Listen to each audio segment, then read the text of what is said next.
feel like everybody's right and everybody's wrong. 100%. Why is this important? Why are we even going here? He's helped a lot of guys.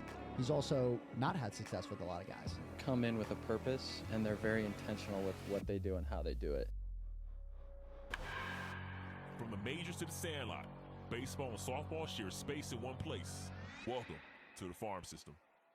Pelato Pickle, episode 155, post ABCA podcast. Fellas. And the ladies. A little collab episode. I was out in Vegas last fall, a year ago fall. Yeah. Did an episode there. We just got back from Dallas. We're in Texas, still in Texas now. The Texas High School Convention's this weekend, so About you to go today. came and crashed at the house, stayed with the fam for a couple days. Yep. So we just want to do a little episode, I don't think it's technically 155 because it's not official. But just want to do a little recap. We had a coach clinic up in Dallas and Arlington at Cover All Bases, so we're going to talk about that. I spoke, Joey didn't. I want to hear takeaways just from the event in general. Then we're going to get into some ABCA recap. We got in the cage with some hitters yesterday, which was really fun. Yeah. And then just talking about some stuff, just kicking on the couch, sharing some ideas. Yeah. So Chris and I, we usually talk about hair first. We joked around. That I stopped being a hat guy, so hair is an insecurity of mine. Yeah. Clearly not one of your insecurities. It took time. But Chris and I always joke around at the beginning of episodes about haircuts and stuff. Yeah. I'm a home haircut guy. COVID, I started doing my own haircuts. Oh, I didn't know that. Yeah, home haircut guy. That's interesting. Good for you. My hair would never look like that if I Yeah, had a home haircut. I watched a lot of TikToks, figured it out. Wow. Tapers, yeah, you got to figure out the tapers. Good for you. But we joke around about hair. I could save a good amount of money if I did Yeah. that. All Yeah. right. I'll figure that out. Yeah, it's not hard. I have a three-way mirror. I got the mirror you hang up on the shower, and then it opens up. So you got to just angle it, find the lighting.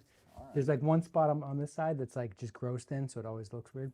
I'm going to plug my barber here, Centilio Barbershop, my man. There you I'm go. staying out in Vegas. Well, Plug him up. I mean, You know what I'm saying? you probably keep him in business. Hey. How often do you need to get that cut? Keep it fresh. He's actually pretty cool. He's like one of those like celebrity barbers where he goes and cuts people's hairs out there. You know, you Vegas travel people too? come.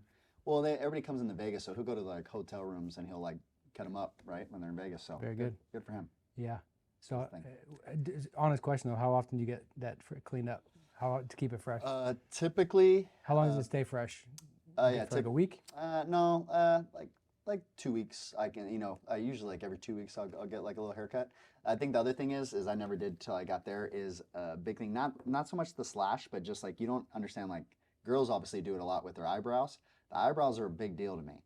Like I feel like To you. yeah, well, because this is the thing. I honestly, it's weird. All the females that listen to this podcast will And understand the this, right? ladies. And the ladies, right? This is for you girls. Is you can make someone's face look so different by the shape of their eyebrows. Like like you ever done a dog where you like pull their face down and their eyebrows point down and then like Sure. open up? Like we're so expressive with our eyebrows that for real, like the shape of somebody's eyebrows is like almost like give you a resting, bee face. You know what I'm saying? So I'm getting a little insecure about my eyebrows. no, it's just like no. So I think that's a big difference. I'm like I can notice my eyebrows. I'm like, dang, like my boy be hooking it up. So Yeah. it's all part of one thing. Very good. Good to Yeah. know. So You 2 weeks. We started about hair. You didn't know we're getting in the eyebrows. You know what I'm saying? Talking about all the hair. Didn't know. Yeah, I just know I'm a 6 on the top, and then I usually I mess around with it. I experiment. Yeah, I do a lot of different products at different parts of the haircut. Like when I first get it done compared to when later on, because I'm like you, front of my hair like grows apart. I have 2 streams that go this way, so to get it to do that and do its thing as it gets longer, it gets I keep seeing this powder stuff that people. I use it. You have the powder. Yep. I At certain usually stages. I usually put stuff in matte finish, but then I go like this because I don't want it to be Yeah. look like I don't want it to be crunchy and hard. There's a whole. This is the whole thing. Yeah. That's why we start the episodes. That's 100%. I got it. Also because my hair grows so for a long time. Same thing. I couldn't get my hair to do what I wanted to do. And someone introduced a blow dryer to me and how they use the blow dryer with like a sea salt, and then all of a sudden I could start making my hair do what I wanted to do. If I didn't have at certain stages. Ocean hair is always good. Yeah. If you ain't got there's some tricks. There's some tricks. Like it took until I got the system down, and I'm like, oh okay, now I can do my thing. But, All right. Now that we've talked about the important stuff. Yep. Got that out of the way. Coach clinic. So the clinic was cool. We kind of threw it together fairly last minute. We had done it 2 years ago in Chicago. Yeah, it was fun. Chris up at K25 hosted this year. We had Cam Monger at Cover All Bases. Can we stop real quick and talk about how he like threw me around like a toy? So I saw him and he he's was the hyped up. man. He's like, my boy. He's like, but he like, I was getting thrown around and I immediately was like, I never had this kind of strength. Like this guy got some juice. Like he was throwing me around like a toy, just saying hello to me. He was juiced up. Anyways. Yeah, he's the man. I think I gave him over under 12 hugs. I'll take the over. Every time I saw him, I gave him a hug. He's a great dude. He's got that big smile, very just good vibes type of guy. Yeah, for sure. So we had the hitting and pitching coach from Wake Forest. Yeah, solid. Corey, it was great because they like, all right, we got to go. Anybody have any questions? Mhm. They did that like 4 or 5 times. Yeah. When They Corey, compliment each other well. yeah, and I just saw the part 1 of Corey's talk. Mhm. It's electric. I mean, he's a gamer. It's the whole purpose of that. We were trying to bridge the gap between the game coaches and the private coaches, and like, Yeah. where's the disconnect? Because there's a disconnect For sure. where Doesn't need to be, but there private is. guys tend to focus on the individual, Yep. where the team they gotta win games. Like college coaches have to win. So if you're not helping teams win, there's a disconnect there. So we're trying to close that. Yeah. So Casey Smith spoke, Ferber spoke, I spoke, Nate. Nate Headley spoke, and it was just a good event. It was timing wise, we just got completely off the rails because Corey, he was supposed to go for like 30 minutes. He went for like an hour and 10. Yeah. Well, it was great. And we're like, just keep going Yeah, because he was flowing. He got passionate. When he got passionate, I was like, oh, I see Yeah. the coach. Yeah, at that point we're sending texts like all the people organizing. We're like, just let him go. It's just money. Can we also talk about his swag game? You saw the shoes he had on? Really good swag. Good for him. New Hampshire guy. Did Yeah. you know that? But I didn't know that. I've known Corey since he was like 10 or 11 years old. Yeah. So to watch his career, it's Yeah, been. it's cool. We don't talk often, but Yeah. I'm not even a shoot a pitching text- guy, shoot a but text, I'd yeah. love to play for him. Yeah. passionate, cares about his players, and just talking about competing at everything Yeah. was really Head fun. coach vibes. I can see a future. He's had options. obviously. About to say. I think it's public that he turned down the Penn State job. Oh, I didn't know that. That was on the table. He loves what's happening at Wake, and Yeah. how They do you got some blame fun him? things. How do you blame him? It's then you start getting into lifestyle with the kids, family. Yeah. Just how far the dollar goes in North Carolina versus Pennsylvania. Yeah. You know, it's just different markets, different weather, different schools. It's just different. Yeah. So I He shared, and then to that point too as well, he also, and the thing was that he mentioned, he's like, okay, well, I'm a pitching guy at a hitting event, right? And he's like, I already feel out of place, like why everybody asked me, but he did such a good job of painting like how they went about attacking hitters. And I think, again, reverse engineering that also as well, like it helps. I think like you're saying, like we're in the cage and you're saying how you want to see from the front, is you can see a lot of those like holes or how they're approaching balls or things like that, right? And so I think that he, you know, him pointing those things out and also just giving an idea, you know, obviously from an approach standpoint, but also I saw also from like shaping a swing too as well of like where the game's at and how he goes about attacking. And then also he made some great connections at the end of how they do some of their competition stuff and how he saw it together. And you could say that wasn't pitching, like that was because they don't do it. Team. They It's don't all see, team. yeah, they do it all team. They don't see, he made the great point where he's like, we don't talk about pitchers and hitters like we're a team love that. all the time, right?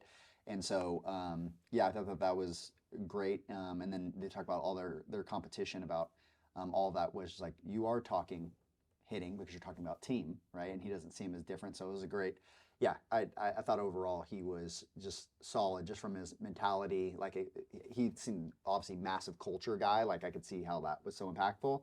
And then also his, even to just stepping back in, what was, I don't know the hitting coach's name. What was the hitting coach? DeCento, I believe. Okay. I forget. How to Yeah, pronounce yeah. it. So Let me look it up real quick. he was also really good, and he stepped back in, you know, when he was up there talking, and was like, "Hey, I also want to point this point out about him," and like they just complimented each other well, not only like from actual, like a real compliment, but also just from the different personalities. I thought that it made sense, like the culture that they had over there, and like just both of them being passionate and you know how they talked through it. So I thought that was good. Yeah, Salento. Sorry, Salento. Bill Salento. I knew it was close to that. Yeah, yeah. Yeah, when Corey came back in, like Yes. he gave a fiery, Yeah. like rousing support. I started to clap. I was like, Yeah, you got somebody that's in your corner like that. for sure. Think about that as a team. Yeah.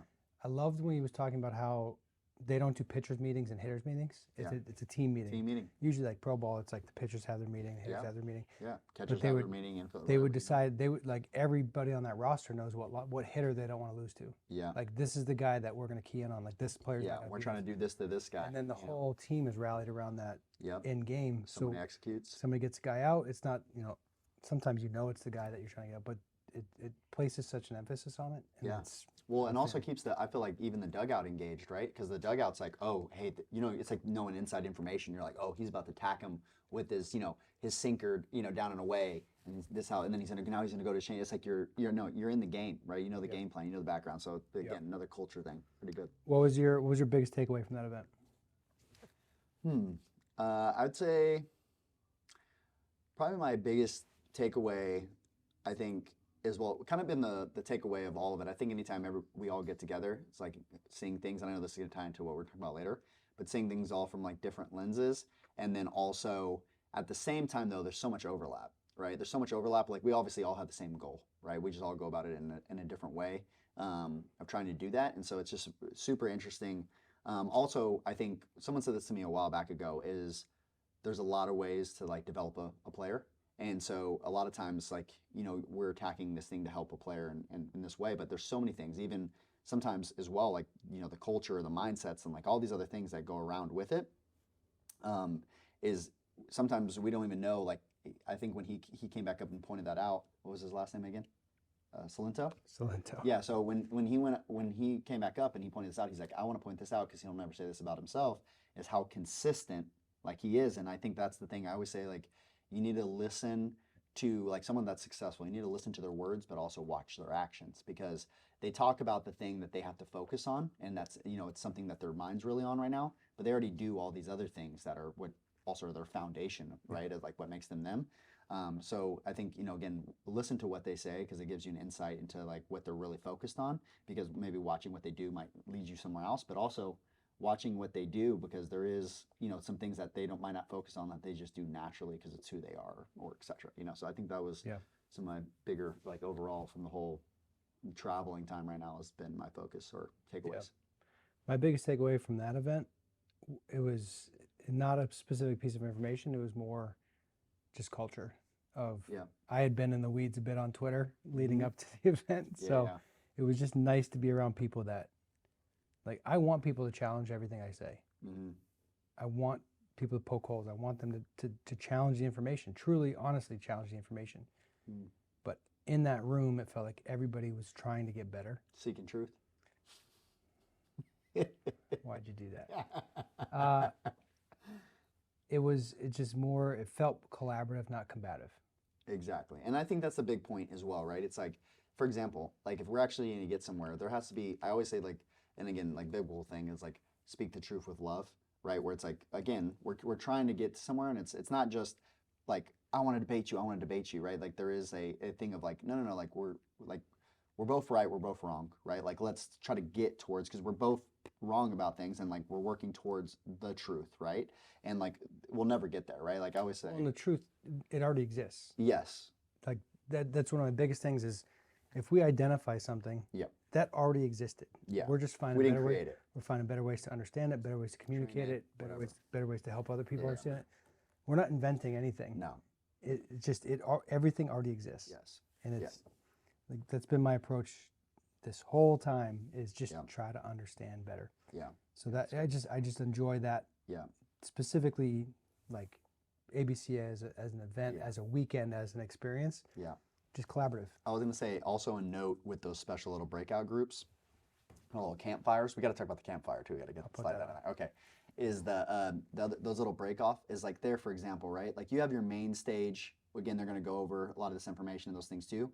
But those type of break offs are like almost like cutting edge, like where like, it's like almost brink, like, hey, this is what I've been on, but like we're still, again, like It's percolating still. yeah. We're sometimes the main stage. It's amazing, right? Because that as well, right? Like people were sharing up there. Not that again. There's obviously amazing ideas and great speakers. I went and watched Darren Everson right after Jay Johnson. Like the room was packed. I've known Darren for years. Same thing you as well. And I think I met the first time we were like all kind of together. I think for him. But in any case, I think thing with that as well is like it's great because you can go there and this is like this group where it's like, hey, like we're willing. This is a very open-minded group when you put everybody together, and again can also have its own little culture, right? Like those little groups that get together like that can have their own little cultures that are great. It's off-site. There's there's this there's this different vibe to those things. Speaking in front of 7,000 people, Yeah. you tend to play it safe. Yeah, Or 100%. safer. Yeah. Which is understandable because you can't, like so we had we call it a campfire because it was kind of dark and we had to like move into a corner because there's a waterfall, a water fountain that was like loud. So we got like tucked in this corner. You just happen to have these lights in your bag. This was the most. We walked over to the corner and we're like, man, it's just kind of dark over here. And I remember you literally saying like, I wish we had lights. And then I was like, and you in my head, I'm like, dude, I have lights in my bag. I have lights. We got these cool lights that they had on sale for like Christmas or New Year's. There's some sale on Amazon, and I was telling guys, I'm like, yo, I don't know what I'm gonna use these lights for, but it just seems like a good idea just to have them. Meant to be. You never know, right? And then all of a sudden, I took them with me on the trip because I'm like, the guys aren't gonna use them, and then boom, like we end up using these lights. It was cool. Yeah. It turned out cool. But that talk, I mean, I feel like we talked about timing for an hour. Yeah. Like detailed, in depth. Yeah. And Well, 'cause simple things like I just pointed across the room, like, who here measures timing? And I was like, do you measure timing? Do you measure timing? And it was like, 8 out of 10 don't measure timing, have no way to measure timing. Yeah. And then it's like, well, what is timing? How do you measure Exactly. timing? And if you Remember can't, when I asked if you you that can't question? measure it, like we have to have a conversation about what it even is. What's to the be definition? to be able to try to think about how to measure it. Yes. And like I've been in the trenches. This was part of my talk at the clinic. Was part of my role with Pelotero is I am doing the architecture of the website and how we're collecting data and what does it mean, and it's really shifted how I think because I have to. It's you can't, in the talk I said you can't automate opinions, and opinions matter. Yes. But at some like an opinion is a data point. Yeah. So what does it mean? How do you measure it? Yeah. What's the application of it? And I think I feel pretty confident saying that like the way that we're attacking problems with Pelotero is different. Yeah. I tend to feel like we're ahead because of where data is right now, where technology is. Just how we're thinking about solving those problems is not universal in the space right now, and that's our challenge is to get more people to think like that. Like I saw some of the stuff yesterday, and it's definitely not a hobby. That's what I'm saying. I always know when people understand what we're talking about. For sure. I'm talking every single person that we talk to, when it clicks, they go like this. Every single person, they tilt their head back and they look up and they go, "Oh my God, that's what you're doing." It's like, yeah, because it's just it's a different way of thinking about the problem, and it's like you have to come all the way around to see it from our perspective, and then when you do that, you go, "Oh, all of that other stuff is included."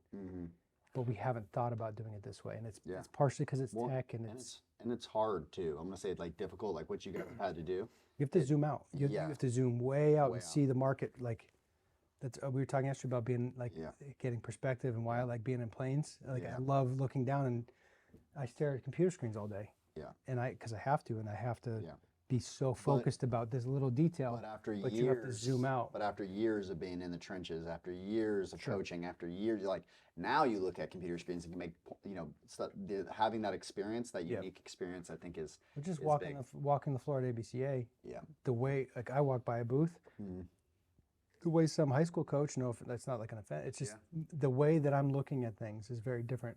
Yeah, unique life experience. Then I see a video company. I went by a company that's doing video with the lines and stuff. I was like, "Oh, how are you doing? What's your export?" They're like, "We don't have an export." I go, "Okay, take care."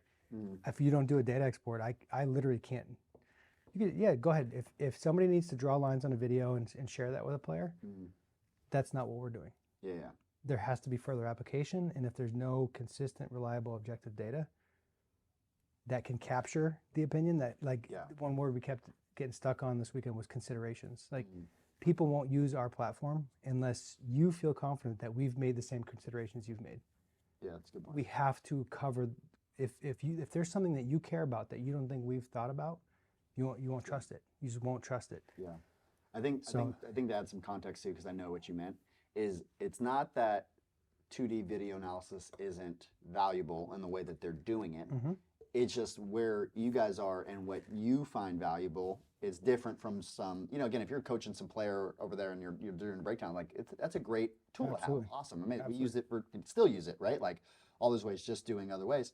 But also with that being said too, as well, it's like, again, for you and where you guys are at and like what you're trying to be able to do, it's like you're just very clear, on clarity on what you're looking for. If the goal is to provide real-time feedback to a player and communicate certain aspects, and you want to be able to customize that, go get them. It's great, literally a fantastic tool for that. Yeah.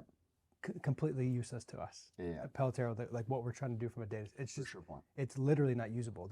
There is no usable data. Yeah.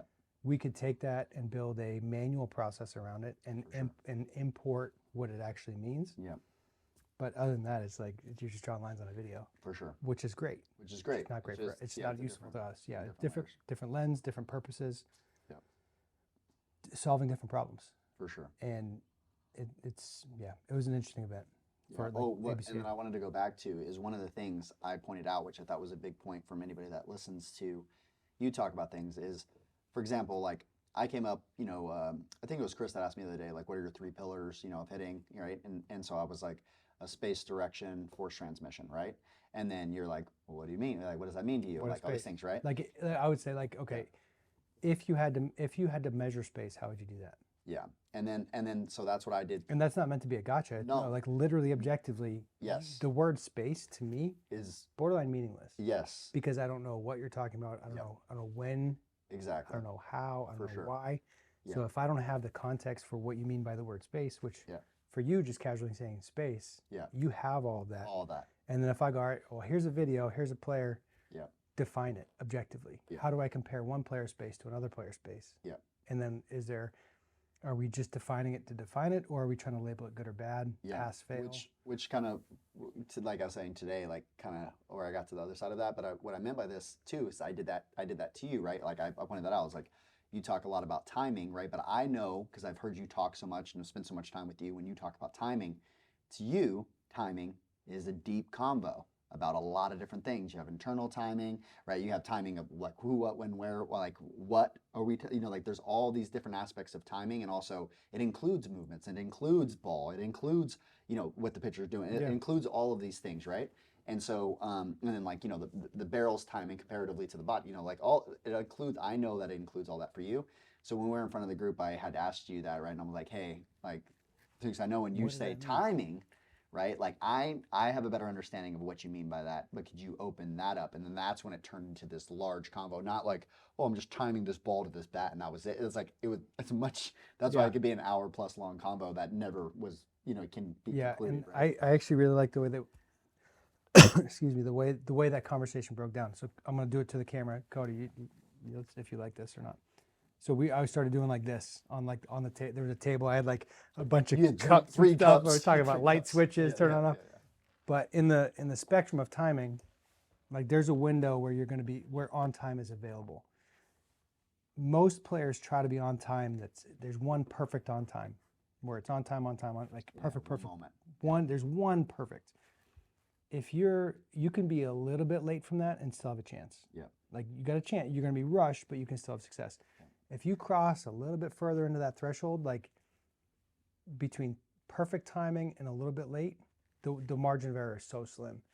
If you go on the other side of that, you can be early and extend time. You now have time to work with on the other side of that. Mm. There is a threshold where you can become too early. So there's failure on the early side and there's failure on the back side. Mm. But you always want to you're going to have much more consistent success long term if you're trending towards being early on the front side because there's more margin of error. Yeah. And like that whole conversation, then it's like, well, how do you measure that? And then like, what if the guy throws hard or if the guy throws soft?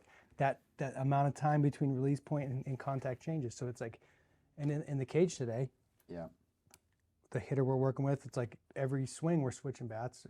We work to the point where we're doing every swing, every other swing. Yeah. We're timing for me With context. is every single swing has a timing component where like, all right, you're on time with a light bat, pick up a heavy bat. You're on time with the heavy bat, go with a bat with a different balance point. You're on time with that, let's go back to the light bat. Yeah. I'm going to try to have you pull the ball with the heavy bat and then go oppo with the light bat. and then Yeah. go oppo with the light bat where you feel like you have to wait, and then go to pull with the light bat where you have to hold back from being too quick. Yeah. So it's always this back and forth and like stretching and challenging that timing system. Yeah.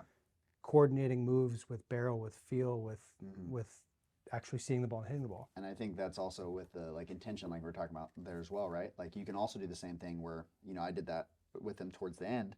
It's like, okay, when he started, getting his hands up a little early and he started dragging his barrel, all these things, I'm like, okay, but you're doing that with like the lighter bat right now. Well, at the heavy bat, the bat's going to feel 1,000 pounds when you do that, and it gives you so much feedback.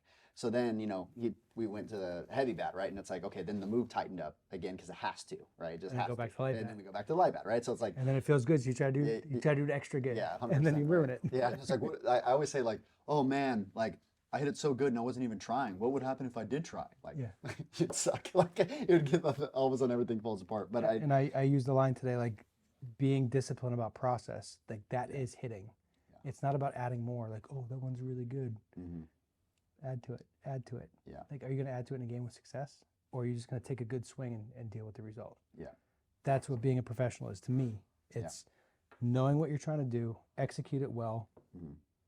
Yeah. Made a good pitch, got me out, or hit the ball hard, got me out, or it's I chased. What do I need to adjust? The whole game is feedback, and that I've talked for years now about this. Like the sixth tool to me is awareness. And learning how to become aware and how to pay attention. Yeah, it's huge. What to pay attention to. You can't make changes or make adjustments if you don't have awareness. One of the scariest things that ever happened to me as a coach, I had a kid that was in my program for like 3 or 4 years. We're playing a game, and it was like a Monday game, or sorry, it was an early morning game. It might have been, I don't care what day of the week. It was early, it was an 8 o'clock game. First batter, kid hit a chopper to second base on turf. It was like a 3-hopper. And the kid came back to the dugout and he goes, "Hey, did I get on top of that?" I was like, what? I like, it was like 400 the other night. It's like, I don't even know how to respond to that. If you don't know that you got on top of it, you hit a chopper and you asked me if you got on top of it. What is the basis of conversation? It terrified me as a coach, because I'm like, how did I let this happen? And it was terrifying. Yeah, absolutely terrifying, because how did I let a kid get to the point where he's 14 years old hitting a chopper, not knowing if that meant he got on top? Yeah, it's scary. You made and again, by the questions like that, when we ask those like clarifying questions, I think are really good. Like when you said like spacing and direction, when I realized, obviously that at night, because also too, with the mindset that you've been in, right, and you're looking at like, okay, how do you measure it? How do we make this like scale, right? And like, how do we do this and help more people, right? Also, for me, it's like, well, I haven't had to, right? I haven't had to. So because of that, then it led to the conversation we got into, like with like I defined it in a different way. That's like a quicker thing. And so I wrote it here as well. It's like, to me, spacing is creating time and direction is extending time.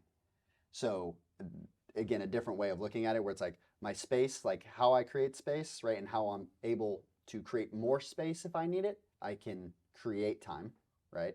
And then my direction, right? Like you're talking about too, like out there, like I can extend time, right? If I need to. And so like if I can't extend time, like I can't be early, right? Like there's some hitters that like can't extend time, and there's some hitters that, again, when they can't create time, so they just speed up, right? So it's like they speed up, and then when they speed up, sometimes and this is where we talk about as well, sometimes this messes the whole timing element up, right? Because if all we can hit with is speed, like that's our only thought process as a hitter is just speed.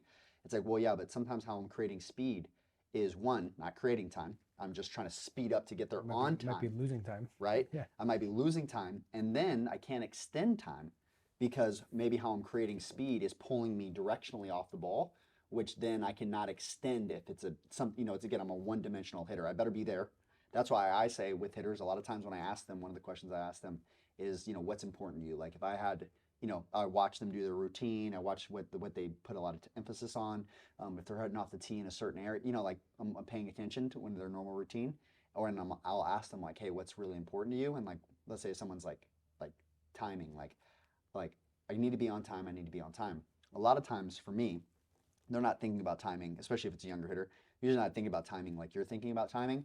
They're thinking about it at that one point in time, I better be on time. And it's like, well, yeah, because your swing only allows for that one moment in time. Like you're in the zone and you're able to make contact and your barrel's turning left, right? So it's like you have a very limited window. So for that guy, when they tell me what's so important to us is like your version of what are you afraid of, right? Like in the box, like, well, it's like I gotta be on time because like that's the only way I can hit, right? They're afraid of, it's like that is so important to me because I can't do that. whatever, That right? one thing is restricting them everywhere else. Yeah.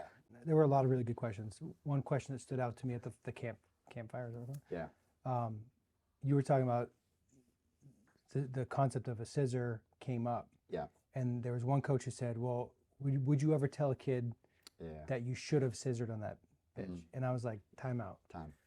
That if you teach something that prevents the scissor from happening, now you've removed an option from that player. Yeah. So if a kid's early, he's out front, outside, and then he swings, he said, like, okay, cool.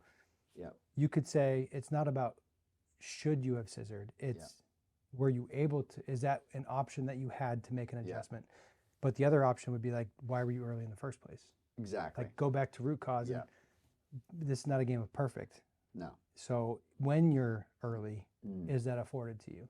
Because there are different ways to swing where you cannot do that, which if you're pulling off the ball, you're leaning back, you're all these different reasons, push knob to ball, like a lot of reasons you can't do it. Yeah, making sure, like as well, right? Like when we're looking at, like, again, a lot of times people think too, I understand it because it's how I used to look at it, is as a hitting coach, like we'll look at a scissor as like a movement that is like a certain technique rather than like, I think we talked about this the other day about like martial arts and like having like, okay, there's a lot of different kicks I can throw. I have a karate kick, I have a Muay Thai kick, I have the low kick, I have a high kick, I have all these other kicks, right? And so sometimes we think about that as the same thing. It's like, well, I have an option to do all of these different kicks, right? Depending on what position I'm in, where my opponent is, like all these things. And it's like, okay, how does that tie over to hitting? Depending on where the ball is, right? And depending on how, I create force, depending on how in the positions I put myself in, I limit myself from options. Like if I overextend, lean on my front leg or whatever, right? I'm jumping towards the ball, I'm yanking my back, I'm driving in with my leg. Well, now I limit myself from being able to throw certain strikes, if that makes sense, right?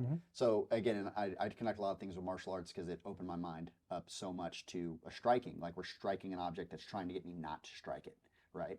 And so we talked about that as like, like you talked about, it's like, a lot of people will see an exaggerated scissor, right, on a ball that they're really early on and the guy's out front. And then I brought that point up and I was like, yeah, but why do guys do that so much on pitches that they're crazy early on? Because bad guy, a lot of bad hitters will just spin it into the floor and they're yanking off to the left.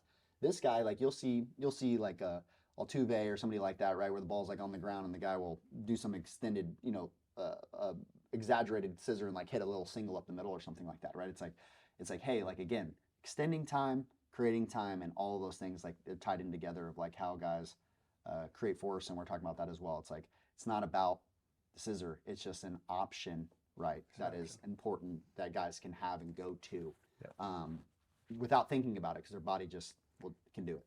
And one thing, just being in the cage with you the last couple of days, the number of people out there that are telling kids to go oppo, hey, stay on the ball, stay on it. You're teaching decel without knowing you're teaching decel. And it does. You don't need to get mad about that. You don't need to be upset about it. Yes.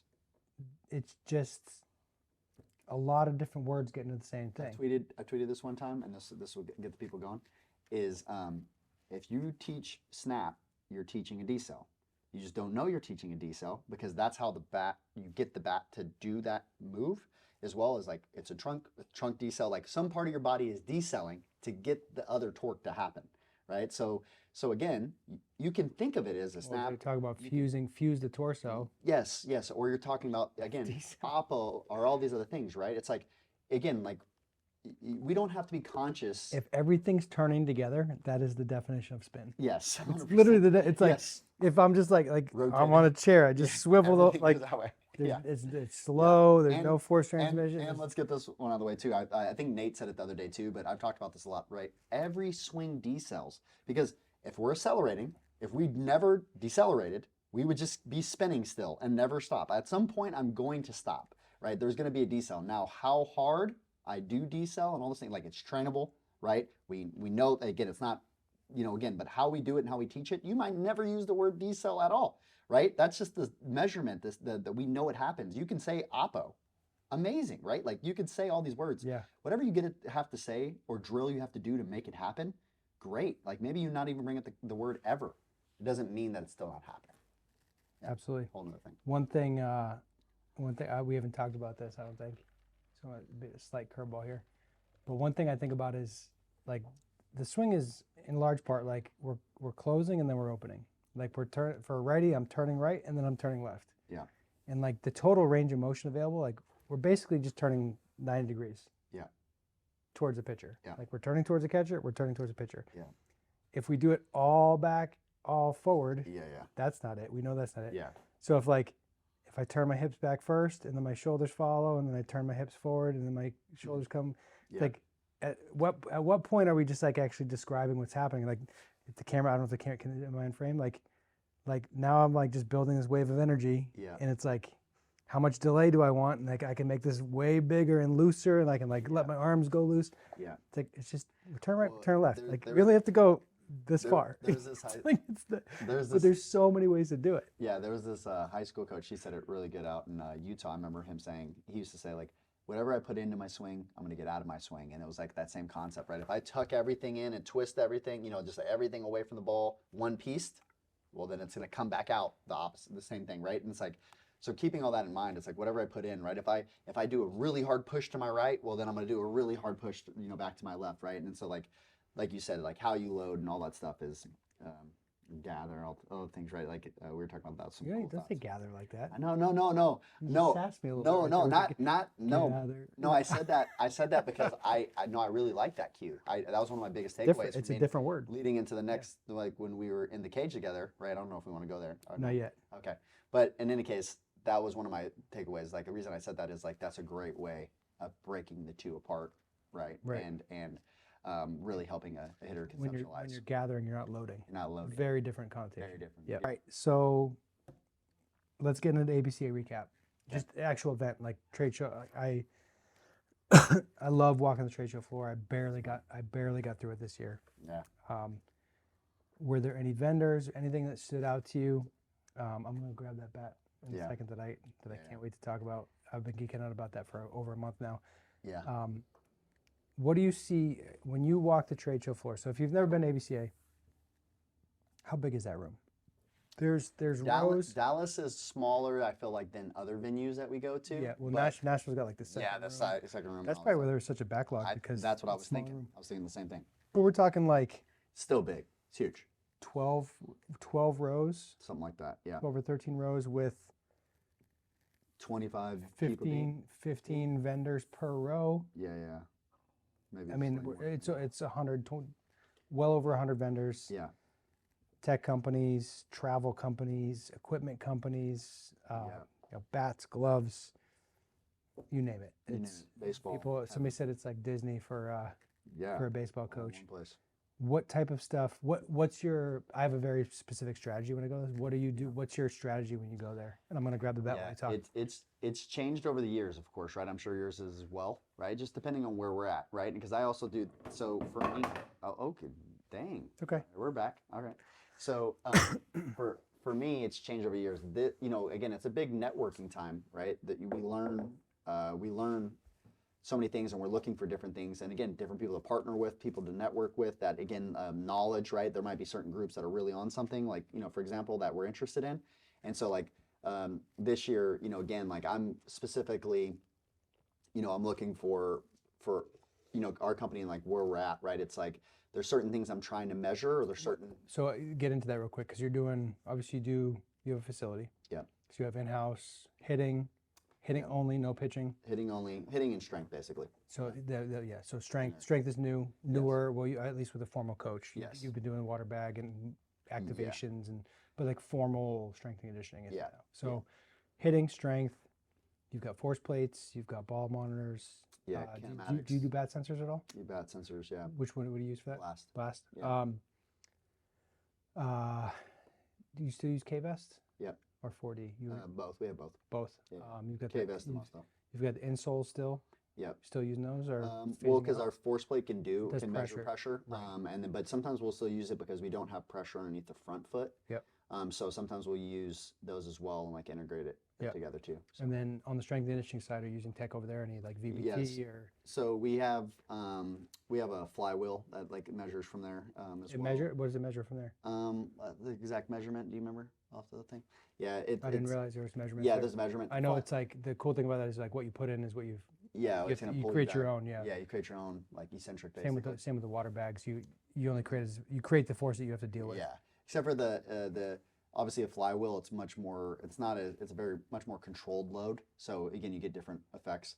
But yeah, or load. Yeah, so we measure from that side. Obviously, where you can also just tracking obviously your weights over time, like all that stuff as well. And then also Steve as well coming in. We do force plate readings. I was gonna say I saw that the other day. I didn't know you were. I saw somebody doing like vertical jump on there. Yeah. So. But it's one counter jumps. It's one big plate. Like we have Hawken plates here. Yeah. And we do some. If you're familiar with isometric mid-thigh pulls, there's one of our friends has he has a patented device that it's a belt version of it, because if you're doing the mid-thigh pulls, the grip strength versus a belt, you're really testing your grip. You're testing upper body grip as much as you are lower body. Got it. So we do a lot of stuff with jumps, like a squat jump, counter movement jump, and then compare that to the force numbers, because it's all different loads and different. Yeah. The way you load you can get insight into how the athlete handles forces and whatnot. So really, I'm fascinated by that side of it. I'm not certainly not the expert in it, but I'm fascinated by it. Yeah, so Steve had been doing it with A's for years now, but the difference that he had with us and where he's like nerding out right now is because our force plates are two different force plates, you can measure asymmetries between each leg, and like especially if they like this, when they accept force, they like to lean into one leg or another, they like to twist or whatever, right? So you can get all that, and then also too, we can also do it on one force plate, where sometimes we'll do it on the back one. We do multiple readings, where if we want to just look at pressure and seeing how they're shifting into their feet and where they are, that also tells you a lot about like muscle activation of like where they're sliding into, or where they might have an asymmetry or something like that. And then obviously that gives us a baseline also too for training and retesting and all those things as well. And then obviously you have within their individual programs, like when we're stepping up, just as we continue to overload, as well, like we're monitoring those things as well. And then also if I let Steve have his way, I'm sure he would every toy, every week we're buying more and more stuff. But awesome. Yeah, so huge. Sorry, I forgot to do the nerd part. The nerd part is with the athletics, he didn't have cameras that were synced with the force plates. So now they're synced together so he can see the forces and then what they're doing. So he's only been able to look at the force and read it from that way. Yeah. Having the video with it is a game changer. Yeah. Yep. And that's like with us with the 3Motion. Yeah. We can do a vertical jump with a phone. Yes. And then you get when you do it, now you get angles, lines, joints, exactly, all that kind of stuff through a camera. It's nasty. And then correlated that over with obviously do that on the force plate. Yeah. You start telling a story. Yeah, it's fun. So with the context of all that you're doing, you hit the trade show at ABCA. Yeah. Blinders on. Blinders. Trying to get stopped every 5 minutes. Yeah. So when you walk the floor, what's your? Because I didn't get to start really walking the floor till the last day at I had like 2 hours to walk the whole floor. It was rushed. What are you looking for? What booths, like certain booths, you just be polite and you say, hey, good luck. And then other people you stop and talk and what are you looking for? What value are you looking for? I think the big game plan is for us, like where we're at, like I'm looking, I'm looking at biomechanics, camera type tracking, like all these things that we're trying to incorporate like within. And then also, along with that is people that we can partner with. I know that we can help them and then they can help us, right? Like a lot of times, a lot of these tech companies, right, they create really great products, but the baseball coach is like, I don't know what the hell this means. And like, we can connect that dot for them because of the background of some biomechanics, exercise science, and then also too, how we're showing results over time. Like, okay, then we go back in and then we social media from that, right? And because a lot of them, great, you developed a great product, but they can't, they're not the greatest at marketing it, right? Because they don't know even what the baseball coach. First off, they might be looking at the wrong things. They might be looking at things just because they can measure it doesn't mean necessarily that it's valuable or any of those things. So a lot of times, and I love again when I go and look at those type of companies, they usually have a really good biomechanist that I would love to talk to. That's like behind the curtain, and then we start getting going, and I build those relationships, and now I have like a network of like 10 different biomechanists that I go to. When this guy's an expert on like force plates. This guy's an expert on like kinematics. This guy's an expert and then so I get those kind of groups together, and it's really cool from that side. So that's there. And then, again, also, vendor wise, when it comes to like certain training products, like there's certain things that obviously I've seen online or something, and I wanted to check it out, or, a lot of times they want to partner and do things with us as well. So in that reality from there, but for me too, as well, sometimes it's just having the conversation with certain people that I know that they have certain, again, like if you guys are there, like that's kind of how, we meet the first time is like when you're on the trade floor, you're also running into people that might be at a vendor, and I know that guy's over there. So I'm going to go talk to that vendor because I'm specifically want to pick that guy's brain or like connect or network with that one person as well. How's that for you like right now? It's good. Very similar. I know it's not the same things, but like, well, a lot of it's, I would say probably half of it is just seeing people that you talk to all the time. It's always different in person. Way different. Yeah. Collaborating. People are usually much nicer in person, by the way. I don't deal with that. Maybe that's a Joey issue, not a. I don't deal with that too. I don't find that. I'm not a very. I don't really communicate with emotion too much, so that might be just my interpretation of it. Yeah. But I would say probably 50% of it is just relationships. Yeah. Maintaining, curating, and not in a sleazy kind of like I'm trying to. It's people that are like. My favorite thing about ABCA is there's 8,000 people in a room that are all trying to solve the same problems. Like we're all trying to help players. We're trying to grow the game. We're trying to win more games. So there's that underlying context to everything. So like this, Sensor Edge, ran into these guys at the MLB winter meetings. I've been looking into grip pressure for years. Years. I bought these stupid gloves or golf clubs that have like this little computer on the back. And it's like there's one sensor on each finger, and it's like it gives you like a 0 through 10 pressure, no context for timing, like orientation. So the big conversation was, so I went over to their booth. I was like, all right, what are we dealing with? Because I'm all on the floor, ground-based pressure, forces, all that stuff. The hands are the only connection to the bat, truly connected to the bat. But every pressure sensor that I've ever seen, and even these guys last year at the winter meetings, they weren't there yet. So they're using the ink dot to establish the alignment of the pressure. Because in golf, it's easy because you got a club face. You know where the club face is, and you can always align it. The bat's round. So how do you know? I need to know relative to the pitcher. In golf, it would be relative to intended target. What's your target line? Because it's oriented, and now we're doing amount of pressure, where pressure's happening, plus they have contact point. So now I can look at pressures relative to contact with orientation. I'm like, oh boy, I could do some damage with this bat. I can start to learn stuff now because it's not one of the biggest issues with tech is it creates a bigger time burden. Like it's supposed to make your life easier. I'm confident you feel that pain because as like when you try to be an innovator, if you're an early adopter with things, you get a force plate, you get K-vest, you get a bat sensor, you get hit tracks. Oh, you gotta go in the weeds for a minute. You got to figure out what it means, and like if you don't have a relationship with your hitters to know like, all right, this is what this guy's doing, this is what this means, you become the translation. That you become the translator of the technology. All right, this number means this. This number means this. When this is happening, this is what it looks like when that number says that.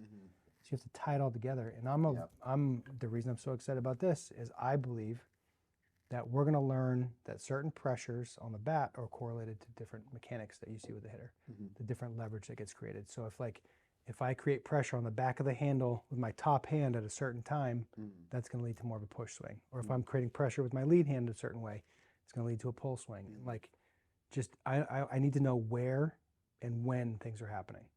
And I think it's going to tell us a story about leverage and how the body's going to move. And I'm geeked out about it. Absolutely geeked out about it, because if I can start to take this data, correlate to the swing mechanics, it's going to give me better ways to find better drills faster. Yep. Because ultimately what we're trying to do with Pelotero is we want to make good decisions faster. Yeah. And if we can understand, like, all right, this specific pressure on the bat Yep. correlates with this specific swing move, Yep. which correlates with this bat path, which causes these problems. Mm-hmm.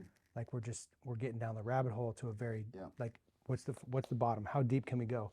Yeah. How much deeper can we go than actual grip and pressure on the Yeah. relationship between And- the bat and the body? And then, kind of like with that is like the reason that we're looking at those like biomechanical systems is because we already have the force plate, we already have all these things, but I'm also, this is the thing that I also do is like the connector is I'm saying, hey, I want this to work with my Rapsodo. I want this to work with my bat. I want this to work. Context. Yeah, I want all of it, and I want it all in one place, and it all to be tied together where I don't have to go and manually put it together.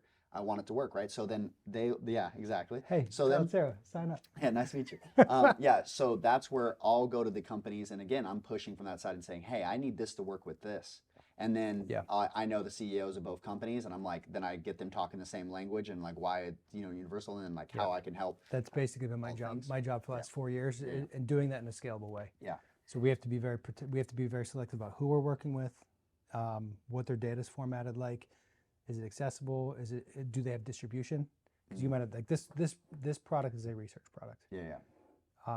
It's expensive. It's amazing, but the average user's not gonna. Yeah. You're not gonna throw this into. It doesn't mean very much to somebody else. Yeah, you're not gonna throw this in like your average rental cage type facility and like, oh yeah, go take swings with this bat. Or some Like, dad in his backyard with his son or something like it. So that's not. but I've talked to some college. I tweeted about it, and I had college coaches call me and say, hey, what's the deal with this? Yeah, for sure. I said, if I get one of these, can I come test all your players? Like, how soon can you get here?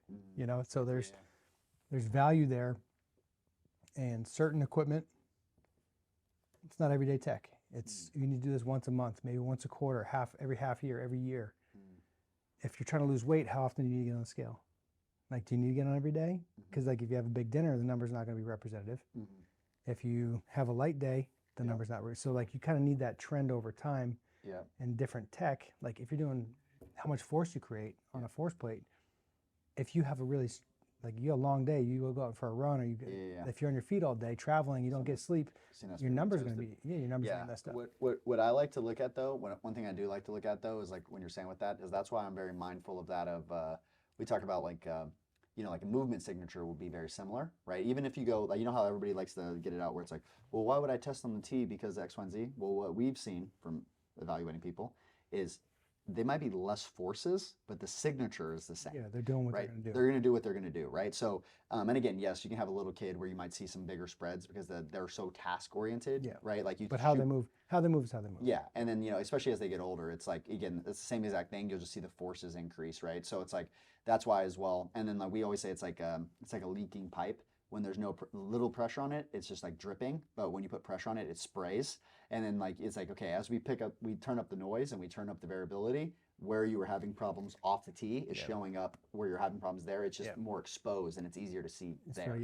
The analogy of a drip versus a spray. That's because people ask me all the time, how many swings do you need to see? I'm like, I always say 1 to see, 2 to confirm. Yeah. You get it. You know what's going on. Like if a kid's got a super steep bat, what that's going to cause downstream. But I can only do that, and you can only do that because of so much time of like seeing. I think that's the other thing is right as well. It's like we talked about that with like tech. I've used tech so much that now I need less tech than I ever needed. But at the same time, if somebody else comes and sees how much I use tech and all these things, are like, you have all this tech, like all the things, and it's like, yeah. But like we do evaluations, all the things, but I'm using tech in my head every swing because of that tech has formed and shaped my filter for my eyes. It changes how you see. Yes. So I'm huge on lens right now, perspective and lens. Like even getting in the cage the other day, it's like you saw the kid took a swing and I see his shoulders spun off the ball and you're like, oh, well, his feet were doing this. I'm like, okay. Yeah. Let's not go there yet. Recap ABCA. So one of my favorite things to do is I walk the perimeter. I always go because right when you walk in, you're going to see Rawlings, Hit Tracks, the big companies, big booths. Yeah, big booths. Polished. They investment into they pick those spots for a reason. Right when you walk in. Right when you walk in. I like going to the perimeter because it's all the new guys, the new contenders that they don't even know what they have yet, and I want to know where the thinking is as much as the product. I want to know where the thinking is. What problems are they trying to solve? Chicago had some really, really good up-and-coming vendors that didn't make it. Yeah. There's a kid doing like they might have got bought out. I tried to follow up with them, but I haven't seen them. I thought I would see them this year, and they weren't there. Like portable force plates for pitchers. I was like, okay, getting the price point down. Different. I felt like there was less like athlete management system stuff. Yeah. To me, athlete management systems are not exciting. They're basically just, they are databases with no functionality.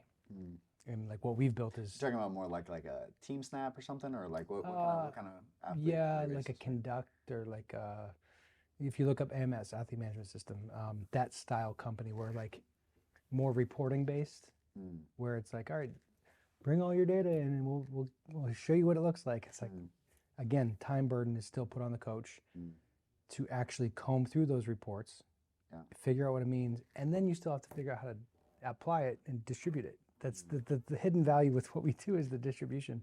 Yeah. You plug in the data, we instantly translate, you click a button and it's sent, it's delivered, it's done. As opposed to like looking at a report, figure out what it means, then go to like what, Excel or Google Sheets, and now you're manually building.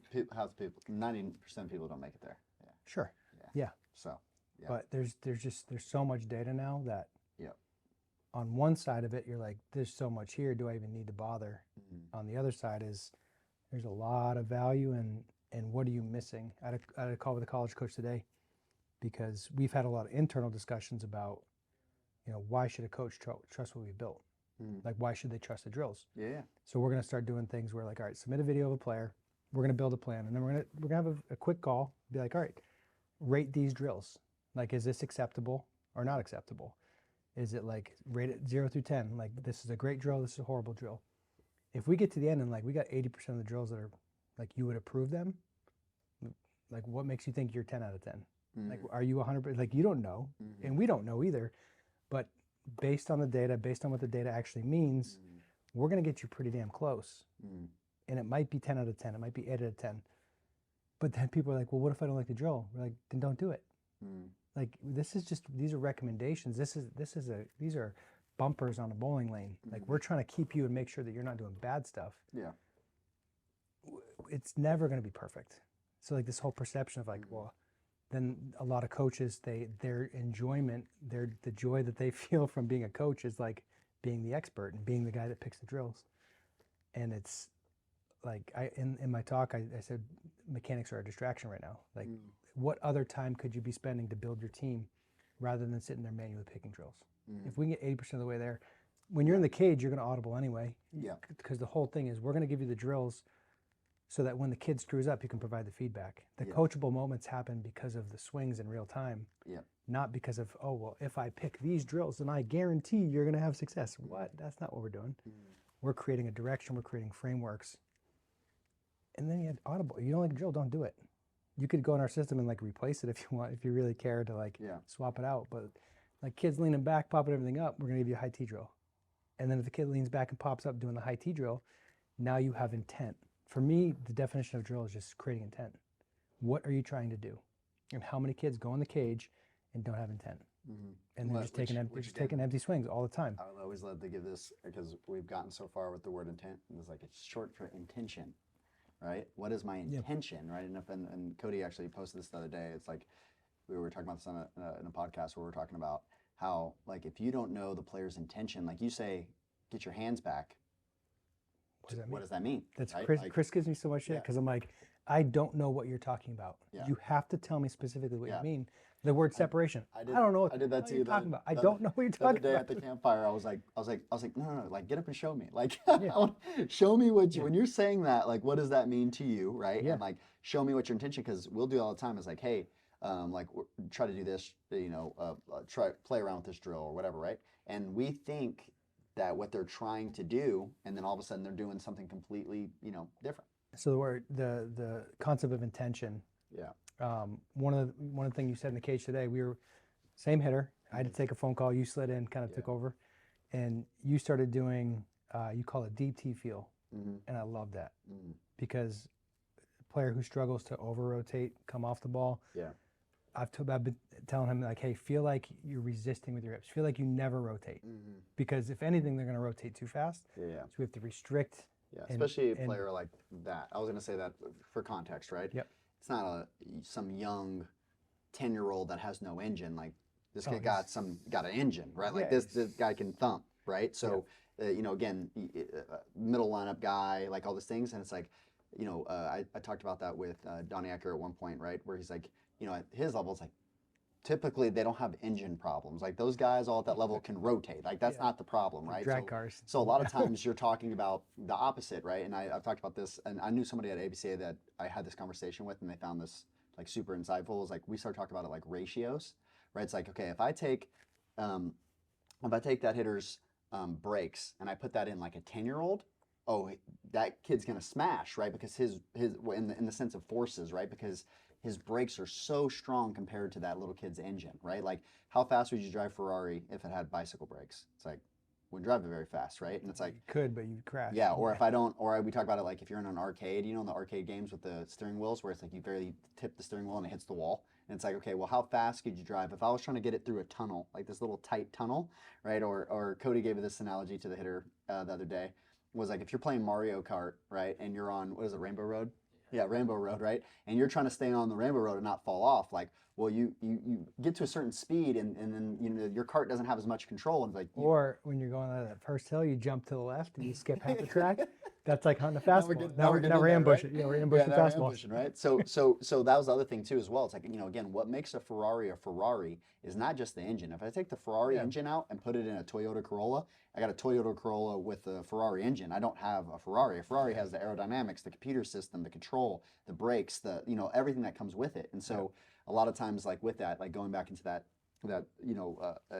representation there, it's like, hey, like for these guys that have these massive engines, they have to worry about other things because it's not, again, they already have that. And if it was a different athlete, it'd be different things. And that was my at that campfire thing when I had all the cups out on the table. Yeah. I can do it now. I got some stuff. Here's another cup. So I was doing this whole thing where it's like, all right, we got all these. Shout out to our sponsor, Whataburger. Yeah. So like, if this column is things that are turned off and this thing's turned on, like, if I pull this lever, that might change something. Yeah.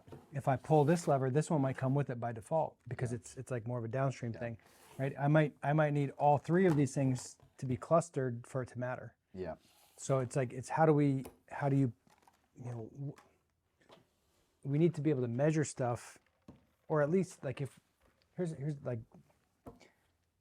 doing this with like one player is hard. Yeah. Doing it with 10 players is hard. Yeah. Much harder than one. Yes. You start doing it if you have a facility, if you're dealing with a volume of players. Yeah. It gets to a point where you can do it manually. Yeah. You can. Mm. That system relies on an individual so much. Yeah. In a business setting, that's not good. Yeah. But then you get to a certain point with volume where it's just, there's too much data. If you start getting into motor preference stuff, and now there's literally 14,000 combinations of motor preferences. All right, so we're picking back up. We had a camera overheat, but I'm gonna try to get back in flow. We were talking about like in the cage. The line of discussion was how, I think we were talking about like why are your drills right? The whole like if our program's 80% right, why is yours 100% right? Like, I might look at your drills and say, well, I wouldn't pick that drill. I wouldn't pick that drill. Yeah. Ultimately, it's about this volume of data that we're collecting. Some of the benefits of tracking the data over time is we can understand the changes that are happening. When you start stacking data sources, like you get your batted ball, your bat sensors, force plates, kinematics, game data, like there's a lot of stuff that you need to measure. Timing data. Yeah, well, the in-game stuff that we're doing that nobody's doing. Well, I thought you meant pitch tracking, because I know that you guys do like pitch tracking and all that as well, which I know is all the game stuff is in there. Yeah. Yeah. How about like stuff that we're not doing yet in that app because it's too advanced? I need to know your gather timing and your contact timing. You can start. I have adjustability numbers on Major League guys by, like if you can be on time to a fastball and you can be on time to an off speed. To me, that's the definition of adjustability. Yeah. If you don't measure it, you don't have it. Then you start stacking in. I was talking about the motor preferences with literally 14,000 combinations of motor preferences. And it's not meant to be like the end all be all, but if you're looking at things like a flexion leg with regard to weight shift, if we're looking at things like motor shoulders, large versus axial, like there's buckets here that we can start recommending so that the kid's not bouncing from one swing to another.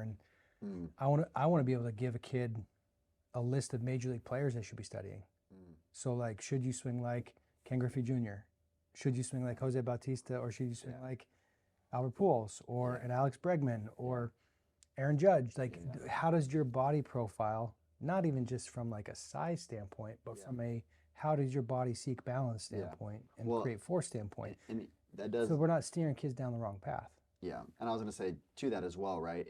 It also too is something we talked about this like physical structure standpoint too. Is like, okay, before you get into motor preference, like, you know, the structure of your body does, like, for example, if your guy has really long arms, like looking at a guy that has really short arms, like it's going to, you're going to get different looks. Or again, if this guy is 230 pounds and you are 150 pounds, like soaking wet, and again, like don't have the engines, don't have all these other things that, you know, it comes from a force perspective and all that stuff too. It's like, these are things to be mindful of, but again, it's all of that is adding context, and it shouldn't just be, just because you guys have the same arm length doesn't mean that you move the same, right?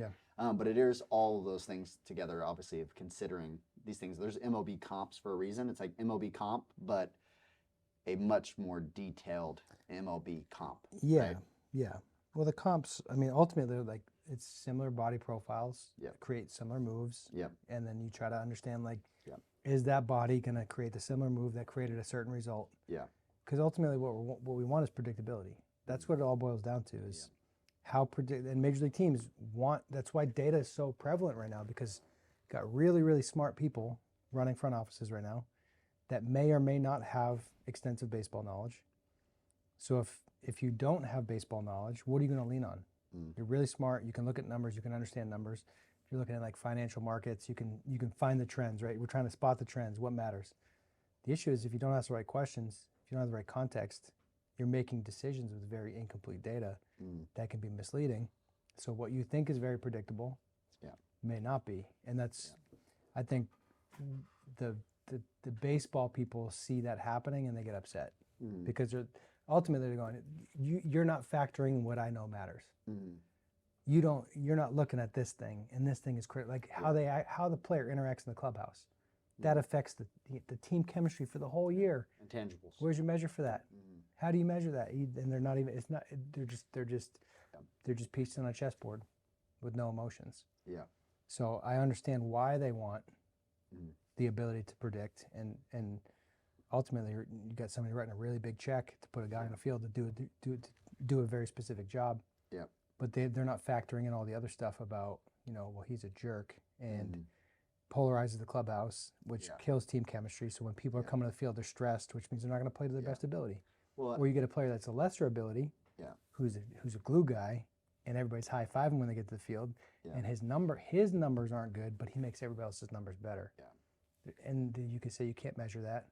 Go talk to the clubby. He could probably tell you what's going on. Go ask the right person the question. I think you just also too. It's like you got the other piece as well. It's like look, you're not trying to replace coaching or GMs or any things. You're just getting them more information, right? And again, the same thing too as well. It's like I can still decide. I can still know that all those things, like from a PR standpoint or a clubhouse standpoint or all those things, and then look at all that information and see, okay, these players are, you know, again, when we evaluate them, they're similar in all these other ways and they provide these other things. But I also know those other things. It's not like I'm strictly like, oh, but the numbers say this. And again, it's like, great, yes, but we can, again, it's just more information. Anytime I have more information, I've been doing that for years over baseball, right? Like you go recruit him more, you get his stats, you get his video, you get his other things. Like we all want more information. So it's like, get more information so that you can make the best decision possible. It's not to make the decision for you. What were you saying earlier about the percentages? And you were talking about youth players, older players, percentage. Ratios. The ratios, same thing. If we go 90% analytics and 10% human, that ratio's off. I describe that as pendulum swings, right? We went too far this way, so the ratio's off, and now we got to come back. Ultimately, it's about the humans. When teams win the championships, the players on the field are going, team, team, team. the guys in the front office are like, we got the right players based on the numbers that Yeah. put the right people in the right Yeah. place. So it all matters. It all matters. It comes down to information decisions. Yeah. That's all we're doing. Yeah. The predictable nature of it, whether it's building a training plan or picking a player in a draft Yeah. or trading for a guy, Yeah. we just want to make good decisions. Yeah. And you can argue, like, for example, on the same side of that, right? If you look at just like the World Series this past year, like those are two of the most progressive organizations in all of baseball right now. That, yes, there's team chemistry and all those things are happening too, also led by two, historic managers, right? That are, and again, have a whole bunch of Player first. player team first, all yeah. those things, right? And then also, again, obviously, if you go also back to like the ALCS, right? For example, it's like those are historic managers, like with it, right? And it's like that mixture is happening, right? Where you do, yes, culture is important. Also, too, having a GM make better decisions and put the right, put these teams together and all that stuff as well. Like those are different roles, and like there is a role for everybody. And like when someone else is doing somebody else's role, like it can become problematic. Like it's all important, right? And so I think that again, obviously with that, right, is that of understanding when everybody plays the right role, right? When the catcher's playing shortstop, there's a problem. Shortstop's playing catcher, right? Oh, you might have a chance. And that's on a baseball field, that's in business, Yeah, that's for in sure. family, Everybody's in the right yeah, role. classrooms. So in the cage, I'm curious because I don't know that you've ever actually seen me like super hands-on with a player before. No. What were your biggest takeaways? Just watching me like interact with a player. Yeah, I think, well, one, I think who you are as a coach, you more than anything, I think you're the same on camera, off camera, in your house with your kids, all those things, like who you are as a person, like comes out. It's not like all of a sudden, like you turn it on when you're coaching, like maybe amplify your personality a little bit or something like that. But what I mean by that is like, I think we talked a lot about this, obviously with Cece also afterwards, is just like loving or caring for a player and also your intentions like behind with it. So like, I think that side, if you go, because I think people see that as a lot of, I used to tell our staffers, especially when people shadow me, I told Cody and Nicole when they first started shadowing me, all kinds of other hitting coaches like before, is like, when you first look at and you start shadowing, you start looking at like X's and O's, right? Like what do you know, what, movements, all these things. But I'm always paying attention to like the tone, like when you're not saying something, when you are saying something, how you say it, like, all these things, which is like coaching and like knowing your player, right? And it's like, I always tell them, it's like, the better I know you, the better I can coach you, right? And know how they're going to perceive things and how I need to say it, or what kind of example. Did you play hockey when you were younger? Did you play soccer? Did you have a really like, do you need a fire kicked underneath you? Like all of these things, that's coaching, right? And then you have the information that you're also trying to get through from like you to them, right? It's like Cece said to students, like I always think about that as like, if I can just do a hyperlink, right, from like me to you, and like great, we can just download and it'd be there. But like, it's a like the matrix. Matrix, yeah, right. But in reality, right, like how the difference is like, you look at that cord, right? It's like from me to you, it's like, yeah, well, how I transfer that energy, like some of that information is lost, or how I need to say it, or what I need to tell you and when. That's all experience within coaching, and then all that. So like that part to me wasn't shocking, just because I know who you are and you're so consistent from, like all those different arenas. But also too, because I've read a lot of, like, for example, your book, and then also I've followed you and we've talked about hitting and some of those things as well. It wasn't like the concepts were there, but like seeing it obviously with the hitter, you going through and like seeing what I was saying and then what cues you were giving, Yep. That connected some different dots, and also has already right now, like it's helped me with certain hitters that I was already having, like, oh, like, man, this, when you're saying this, I'm like, oh, that would be great for, Yep. that would be great for, and I started thinking about those different hitters. And so like that helped from that way, just, connecting it as well. Yeah. That was my biggest takeaway watching you, is we're seeing the same problem. Yeah. And then application of our knowledge, our lens to that problem, where like we coached one hitter. Yeah. Back-to-back days. Yeah. And you're getting one slice of how I teach to one player. One player. A different player comes in. Yeah. The whole thing might change. For sure. An example popped in my head when you were talking about how there was a kid hitting next door one day, and the coach working with him was just they couldn't figure something out. I go, hey, you play tennis? Because the shoes, he was wearing tennis brand shoes. Yeah. And he was basically swinging like a backhand tennis. Yeah. And the kid like bent front leg and like Yeah. lean, like shifting his weight crazy. And he's like Yeah. he couldn't get the kid to stay back. Yeah. And I was like, you're swinging like you're playing tennis. We're trying to do something different. He's like, oh, I thought it was the same. And like just saying that out loud, the kid was like, oh, I can do something different. It's not the same movement. So then that kid was never going to make a change until somebody said, this is different. I recognize what you're doing. You're correlating this movement to this movement, but we need to separate those two. Sure. It was just because the kid was wearing whatever brand, like Wilson or something, shoes. Yeah. It's like you're playing tennis right now, but we're trying to play baseball. Yeah. So like simple things like that, where everything I said today might not be whatsoever applicable to another kid. You know, so it's like one little sliver. Our hitters will stay around and watch me coach the next hitter, and I'll tell them the exact opposite thing. Yeah. And they'll be like, and I tell them when it happens, I'm like, hey, for you, right? And I always add that context, right? It's like, for some guy, I'm going to be telling him, he needs to feel more direct or whatever, right? And for you, it might be like feeling deeper, right? Like you need to feel like a deep side toss or a deep tee like we talked about or something like that. And then, for another hitter, it might just and it all is shaped by how I'm seeing them apply the information that I'm giving them, also what I know about them, obviously how they move, how they create force, the shapes I'm seeing, like all that stuff. But again, and also too, that same hitter, 3 months from now, I may give him the opposite cue, right? Because sometimes we go too far, right? Like we go too far with something, or a feel became a reel, right? And like, all right, now we need a shift, and like we're always trying to find, and then also too, I always tell guys, your body changes, right? Like especially if you're like at a certain ages, like your body is dramatically changing, and then also you're working out. We need an also two counter. He just went off on the also twos. Also two. Yeah, and you can also have. No, you're aware. We're just building awareness right now. Yeah. You just did like 3 in a row. So you getting players also working out. It's changing length tensions. There's changing all these things in their body, right? So as all those things change, as they're riding a bus for hours across from this to there, all of those things change their body, right? And it changes things. I loved the conversation on the way from the airport the other day.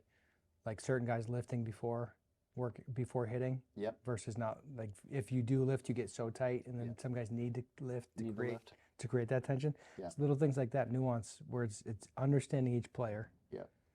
Which brings me back to like, how are we supposed to understand all this for all of our players? Yeah. It's a lot of data. Yeah. It's a lot, and it's when people think about data, they typically think about technology and numbers. Like it sometimes it's just checking a box saying this guy needs to lift before he hits. Yeah. Like that's a data point. I feel like it's like tracking information. Yeah. That's what data is. You're tracking information, right? It's like we're already getting data points, and like my brain's tracking information, but now we're getting it so like you can see the same information, and like it's more objective from there. But like to that same concept, right? We also had CC in the cage, right? And he's in game mode. Like I told CC, I was like, dude, if I was playing, like I want you're the guy that's like, yo, this guy's a little thumber, like lefty and all these things, and like for he's looking at all of it, right? And he's going, think like backside this ball, shoot him through like the 4-hole with it, but like, and again, like whatever his, I'm just throwing things out. Hit first. Yeah, right. And he's thinking hit first, and again, like if I was on the field and I'm with him, like, or in just thinking through all these things, like, man, what a resource, like, he is as well. And so I think that's all big as well. It's like, okay, we're all seeing those different things from different shapes, and he's going, I'm going to use what you have, how you move, like what your tendencies are, right? And working towards a very similar goal, right? But doing it from a different angle and a different approach. And then so all of that holistically coming together, again, was fun. I think also mixing in the beginning too was also an interesting piece as well. Like I bring that up is, it's like the messy middle, right? Where it's like, as I think Cece brought this up, it's like all three of us being in the cage, like walking in, how often are all three of us going to be in a cage with a hitter? And the hitter made a great, poor kid. Yeah, he made a great point. It's like we're all making steak. Like we're all making steak, and we have our own little seasonings and our own little ways of getting there. And one wants to smoke it, one wants to sear it, one wants to, again, we all have these different strategies how we want to marinate or whatever, right? And so, and also at a different time, Yeah, are we doing reverse sears? Are we doing sous vide? Yeah, all the things, right? And so, again, I think that's always big, and it's fun for us too, right? Because it doesn't happen, right? It's just we're never. Well, one of the things I love about Chris, give me a bat. Yeah, I want to feel it. Yeah. 100%. Because he's gonna he's funny because he's a shoot then aim kind of guy. Yeah. So he's like, let's go with what you've got. Yeah. If that doesn't work, then we'll talk about it. Yeah. And he cares about mechanics. Mechanics were a big part of his career. Yeah. But I know he doesn't care what your swing looks like if you don't know how to hit. Yeah. Yeah. If And he's a then good hitter, why doesn't he hit? and then I'll come back at it with, well, we're talking about timing. Timing is one of the most critical elements of hitting. Yeah. So if he doesn't know how to create timing, then how is he going to hit? How is he going to hit? And Chris, as soon as a kid doesn't hit, he's going to be like, all right, let's talk about why. Yeah. Yeah. So, like, how much failure needs to exist before Chris will insert himself in the mechanics conversation? Yeah. Because I'll tell you right now, if he sees a kid roll over twice in a row, he's going to start attacking that kid with what's going on, questions, peppering, like changes. So, like, if it's obvious, you address it. If it's not obvious, let's see how it goes. Yeah. Like there was the player we talked about the other night, like being critical about a swing change. I'm like, dude he hasn't taken a real at bat. It's one swing in one training session, and you're going to say it's worse. Yeah. Based on what? Yeah. Based on swing characteristics, based on how you think that might play out in a game. Because when the game happens, adrenaline, lights are on, everything changes. And then the final point with that was like, you don't know what that guy's protecting against. Yeah. So what he did 2 years ago that you thought looked good, created something that he feared that was causing a bunch of other failure, making him uncomfortable and not confident. Yeah. So like you don't know unless you're in the cage and you've had the conversation. You're just watching a video online making an assumption. Yeah. Which there might be validity to what you're saying. Yeah. But without the other context, like you don't. I mean, how many times are guys like they might be going through a divorce? They might have an injury you don't know about. Maybe they got a sick family member. You have no idea what's going through that player's life. For sure. And we're just up on Twitter just criticizing people. Yeah. And that's where like we even It's irresponsible. That's what we even talked about too, right? Is like that differential, right? Like I was like, us being us is like, I'm like, we had that combo, and I'm like, yeah, but Tewks, like, I'm not on Twitter. I'm in your house at 2 a.m. in the kitchen talking to you. Like, I was like, that's the context, right? Like, it's like if I'm on Twitter saying like, there's no way this guy's gonna suck, and you're like doing all those things. It's like that's the thing is like we're having a conversation about like again like having that philosophical, again throwing it around, tearing it apart. What do we think? Like that is the conversation, right? Yeah. And I was like, that's also those contexts as well as like having those combos because again like. Every good hitting coach that I know is like as well as like they want extra eyes. I do it all the time. Like I'll go grab Cody and be like, yo, like what would you do with this guy? And or again, I'll go and shadow him when he's working with hitter and obviously, fall from the same tree, right? And I'll watch him work with the guy and I'm like, oh, and he does this too. He's like, oh, I wouldn't have went that way. And I'm like, I wouldn't have went that way. But then I see him take Humpty Dumpty apart and put it back together again and like lead it towards that. And then you're like, oh, I see what you were making there. I didn't see, I saw it in pieces, and right? I saw it in the middle of the haircut, and I didn't know how you were gonna put shape it all, right? And then once you put it back together, I'm like, oh, that's interesting. Like I wouldn't have done it that way, but it's a new way of like doing it. I remember when, just to hit on that point, I remember, I tell this story to these guys all the time. When I first got to 108 back in the day, and I was sitting next to Bleak, and Bleak was working with a hitter, I'd be like, I have no idea what he's saying. Like, I can't see what he's seeing. And he would make these, he'd be like, see, like this, like that. And the hitter's like, yeah, like I could feel it, right? And I'm like, I don't see what you're seeing, right? And then I'm watching video, like slow motion, like back and forth, and I'm like trying to see it, right? And it was funny because then years later, Cody comes on, right? And I'm saying all these things, right? And Nicole comes on and I'm seeing all these things. And then now Steve comes, I'm seeing all these things. And they're like, so they're watching, they're like, I need to see it in slow motion. I'm seeing it in real time, and they're like taking the video. And it's like the same thing. And I have to remind them, it's like, hey, like again, an eye is trained, right? It takes time. And then like I've seen so many reps now that, again, it shapes how you see things and different approaches. So all experience. It's good. It's fun. That's good. All right, last topic. I got our list from the other night. The inventing stuff. We were sitting on the couch the other night just talking through. We have lower half drag, rotational drag, X factor drag, single stretch, double stretch. What the heck? Cody, what are we talking about? Yeah. What do we got? So, and this, again, all stemmed from good conversations from our 2 a.m. in the kitchen combo, right? Is talking about like... And just for clarification here, we're not just inventing stuff as like some branding thing. Just to do it. We're describing the different types of swings. When I wrote my book, I had the push swing, I had the pull swing, and then I just called it the elite swing because I didn't know what to call it. Elite, baby. Because I hate that I called it the elite swing, but it was really that based on... also changed over time. It is. Yeah, it's good. Back very then it wasn't bastardized. like how it is now. Yeah, not good. Different. But I was literally trying to describe, and it wasn't rotational, it wasn't linear, it wasn't like top hand torque, it wasn't, you know, PCR, you know, it's like what is this? And there's like there's separation, like It's just a way to the one that I always go back to is the bat body orientation. I've always tried, and I feel like I'm at a point now where I can describe that very, very well now. Lower half drag is essentially just like your body just turns and doesn't decel. Yeah. Like it's the your lower half lower doesn't body decel. turns. You could call it like a bug squish. Like your lower body turns, but it's kind of disconnected from everything else. There's no sync between lower and upper. It's just you're turning straight into the ball. Yeah, well, and we described it. We described it where in that one specifically, if I remember correctly. And again, this is us throwing around these ideas, right? Was where like, you know, for example, like certain hitters, like they might stop their body really well, but like their lower half like doesn't stop, right? Yeah. It just keeps rolling through, right?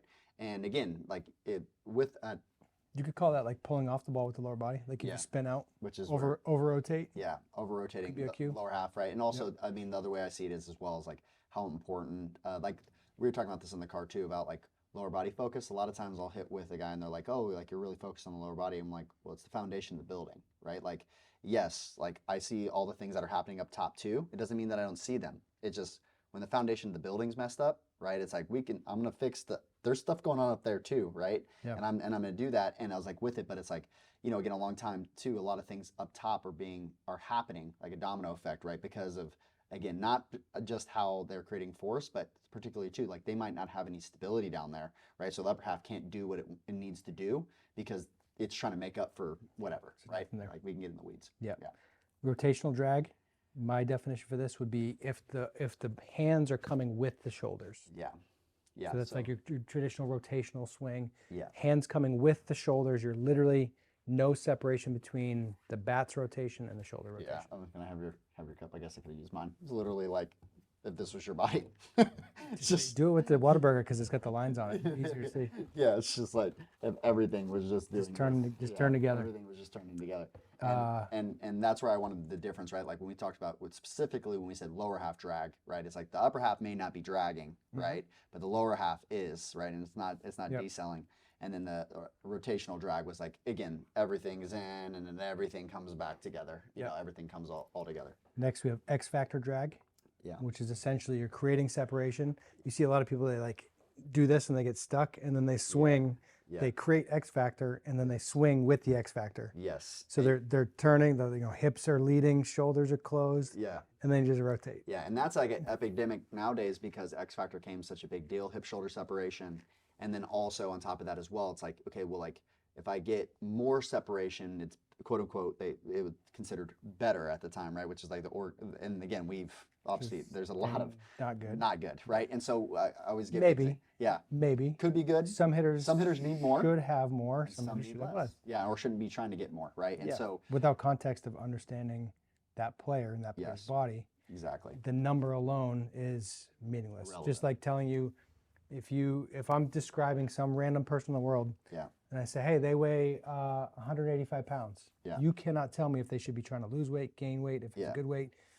You don't know their height, you don't know their age, you don't know anything about that person. You just know how much they weigh. Yeah. Cannot qualify it. Yeah. You just can't. And then we talked about, it's like, again, you can use your body like a rubber band, which we're gonna talk about in the stretch. I can use my body like a rubber band, or I can use it like a tow rope.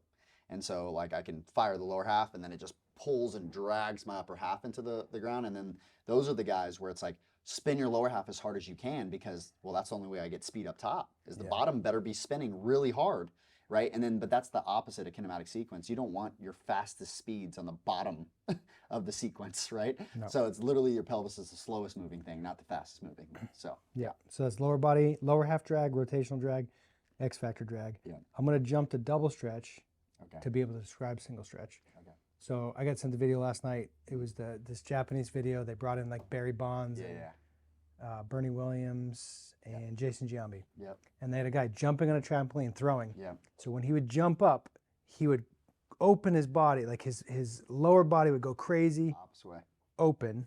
Yep. And then his shoulders would close. And then when he threw, he would fire the other way. Yes. So stretch 1 is the open. Yes. Stretch 2 is the close. Yes. So you can do just the close part, Yes. or you can do the open close. So Yes. open close is the double. Yeah.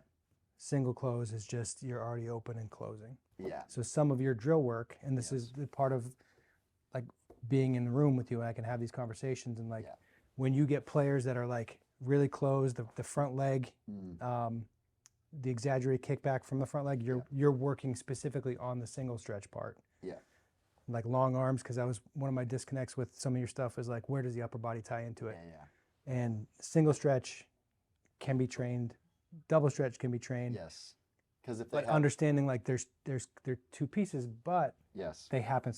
The one Yes. one move creates both when done well. Yes, and also there's that coordination piece with it, and then also with that, right? Like for example, again, simplistically, it's simple. The idea is like two stretch, but also two. Sometimes one side of that rubber band, the ratios, one of those rubber bands is really strong, right? Because we maybe have been moving my body all the time. The engine gets really strong.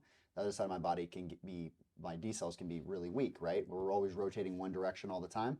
It's very easy if I get an amateur and I throw them in the box and say hit the ball, most likely they're going to pull the ball, right? And it's very easy to do that. That going oppo and driving balls that way is not easy. That's something that's a very highly skilled thing to do. Yeah. And so a lot of reasons that guys can't do that, especially in short periods of time, is again, like a lot of things that come with the body underneath the hood, right? So we look at that as well, like you talked about, is like sometimes one of those stretches is really weak. And when we talk about like from the body standpoint, is so we can target that, right? We can target whatever's going on and then work on, that deficiency that might be in there, which we can measure. And again, for example, insert farm board max, right? Where we sit open 45, they get their first stretch, and then we're targeting a certain element of the swing and putting them in positions to target, right? Yep. So very specific wording, very specific reasons behind the wording. Yeah. Like when you're inventing stuff, like what does that really mean, right? We're trying to describe things in a way that's accurate. Yeah. Is that inventing stuff? If that's how you view it, if it's new to you, Better cool. describing it. Just don't get mad at us without talking to us about what it means. That's where I'll sit on that. For sure. That was our topic list. That was good. Anything else you want to add? No, I think the thing that I think was interesting is, again, for example, I just want to go back to that point when we were all in the cage together and the conversations that we had afterwards. The reason I think that was important is there's a difference between having conversations about like you're actually having constructive conversations that are around with like people who respect each other, respecting each other, giving each other feedback with love, with consideration, with mindfulness that everybody's leading with good intention towards the same goals, rather than being like, you do something, I'm like, Tewks, you're an idiot. Like, it's just like, it's a very different combo. The conversations where there's one person trying to describe why they're right. Yeah. As opposed to what we did, which was we're all seeing the same problem. We're all attacking that problem in a different way. Yeah. I'm picking up stuff from you. I'm picking up stuff from Chris. You're picking up stuff from me. You're picking up, like, how it all. This is all, again, back to collaborative versus combative. Yeah. If you're just trying to say that you're right, not disagreeing that you're right, but hear the other people. And like sessions like that are so rare, because how often are we ever in a room where we can just have hitters for 2 hours and we're just going to just basically experiment and figure out the way we're seeing things. Yeah. So I thoroughly enjoyed it. I'm glad we had the time to do it yesterday and today. Yeah. This is the type of thing I would love to do more often with all sorts of coaches, all over there. Be a really fun way to do things. I just encourage, if you have the opportunity to get in a cage with somebody you respect, or somebody that respects you, and like share and learn and let them ask questions. It's not like the highlight video. I feel like Instagram right now is just highlight videos with pop music. Yeah, and we get it. And you got to know too, like along with that, right? Like again, on the same side of that, like it's a minute and 30 seconds at usually at max on most platforms, and you get with that. It's like, again, you're getting highlight tape. If you want to go deeper, there is more resources. Like if I want to go deeper and understand, like you post a thread or something like that, like you did start the courses where it's more long, like lengthened, or also too, you do have a book. You do have other places where if I want to go consume more information on that topic rather than just taking it at a single tweet or whatever, there is more information. At the end of the day, I didn't consume and become the hitting coach that I am now. You haven't become who you are now by consuming one tweet. Right, or it's a constant conglomerate, right? Yeah. It would take, again, there isn't one sitting where I can tell you everything I know. Like we've even talked about that as like, again, it was like 2 a.m. I'm like, we can get into this, but it's like it's not a one sentence thing. Is this like 280 characters? Or Yeah, just, yeah. Like, what do you want? You want a bumper sticker, or do you want like actual? You want to get in the weeds? You know, like Yeah. it's just different with that. Yeah. How do you end episodes? What do you do? I pray. Yep. Go for I it. usually What we pray. got? Yeah, yeah. All right. And then I'll finish. I'll do our thing. All right, cool. Dear and Father, thank you so much for this time together, God. God, I just, I'm grateful for the time and the wisdom that you shared through all of us. I'm so thankful that we can continue to lean on one another's resources. I'm thankful that you've made us the way that we are, that we do need one another, God, to just see the world from a more holistic perspective. I'm grateful for the relationships that we've developed, and I just ask that you continue to soften our hearts and open us to one another, to help us love one another better and lead us towards you. And we pray all these things in Jesus' mighty name. Amen. Amen. On that note, pickle out. That's what Chris does. Yeah.